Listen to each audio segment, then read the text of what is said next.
Think you have to go to the zoo to see pandas? Think again. If you're in London, they may be closer than you imagine. Over 108 of the world's most famous bears piled into Trafalgar Square to mark the exact number of the real animals at the Chengdu Panda base in China, one of the world's most important conservation centres.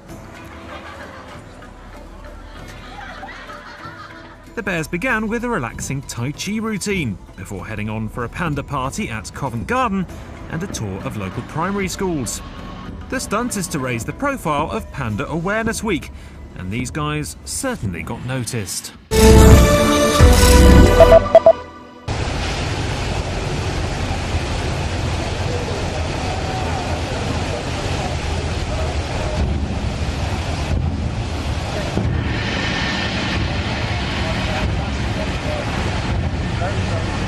London was chosen for the launch of Panda Awareness Week because of the Olympics. You know, the last one was in Beijing.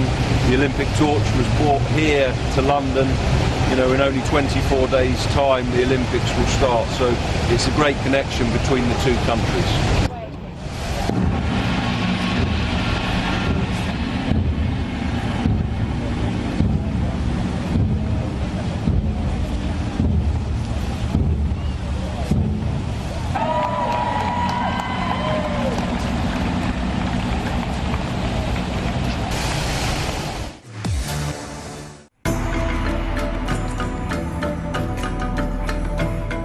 These days, tourists are a common sight in London, especially on the Tube and in the city's historical hotspots.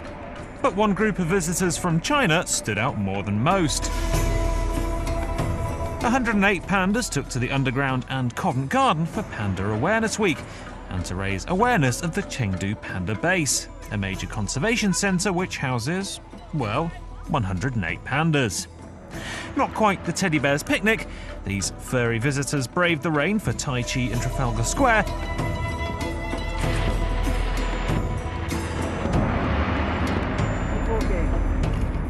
before heading off into the wilderness of London, bypassing Chinatown for the quintessentially British pursuits of window shopping.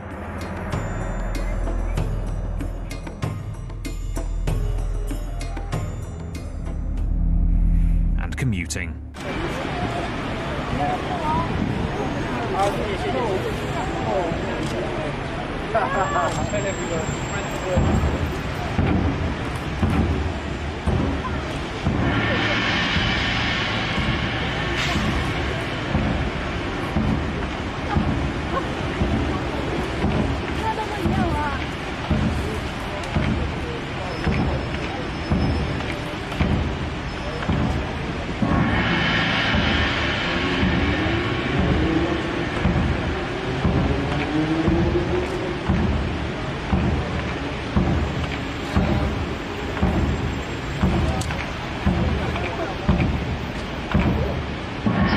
I am Claire Cullen in for John Nicely this morning. A mysterious illness is getting national attention this week. It's called pandas and can leave children with annoying, even disabling ticks and jerks. You see them in this girl in our video. While you may never have heard of pandas, that's not the case for Lori Suthar of Chesterfield. She treated her son for the condition and has written a book about her experience. News Corp's Mark Cox spoke with her earlier this week. These families tell a frightening tale of kids out of control at times and with uncontrolled body movements. Now they believe they found a treatment for this, but it's one that very few local doctors agree with. As soon as we saw the ticks, everybody was wondering if it was cancer. Lori Suthar has been watching the mystery in New York unfold. She recognized the symptoms from her own son, Joshua, who was affected at age 6. Basically, a child gets a strep infection, and those antibodies the child creates to fight the strep attack the brain and cause tics, obsessive compulsive behavior, attention deficit, anxiety, rage, and anorexia. Today, 3 other parents joined her in her Chesterfield home. They all talked about their frustrations in getting a panda's diagnosis. It's not an illness that affects most people. The victims all have some underlying immune problem. Like Suthar, their kids have been treated, they say, effectively with antibiotics.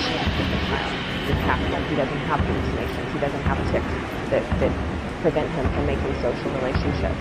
he can study, he can learn things, whereas before he just had a really difficult time. But most of these families had to leave St. Louis to get treatment. Dr. Brad Schlager says that's because the diagnosis is very rare and most patients don't meet the requirements. About 1% of the patients that I saw met the criteria.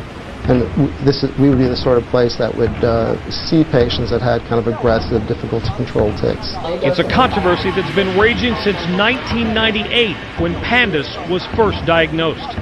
In St. Louis, Mark Cox, News 4.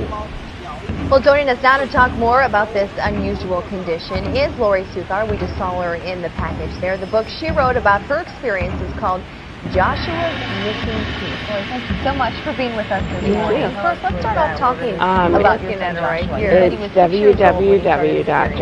It actually started at about age 4. We started noticing some obsessive compulsive behaviors about our story. There's a letter attention deficit problem, husband, and also from Josh. Kind of a really bad temper on the rage issues also. And as a mother, as a parent, you are going to try to do everything you can to help your son. So at first, what did you think was the problem? Well, we thought he just had attention deficit disorder, and so we went to a neurologist, and he said no, that's not it, but he told us there's obsessive behavior there, and he's going to be on medicine by the time he's 12. And very quickly, within about 6 months, things just kind of spiraled out of control. The tics became way more pronounced.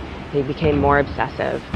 He began not sleeping at one point in it, and so we did everything we could to get him help. We saw a psychiatrist who prescribed psychiatric medications for him, and some things got better, but on the whole, month by month, it just got worse and worse. And as he's having these behaviors and the other effects of this, is he not going to school? Is he not being able to play with friends? And Absolutely. Stay at home a lot. Yeah, we were not able to send him to school. We couldn't even really go to a restaurant. We had to take 2 cars because if he got upset, one of us would have to take him home and the other would have to stay. He didn't sleep. At night he would be up all night long. He may sleep 2 to 3 hours a day, and he didn't eat. He weighed about 36 pounds at age 6. Wow.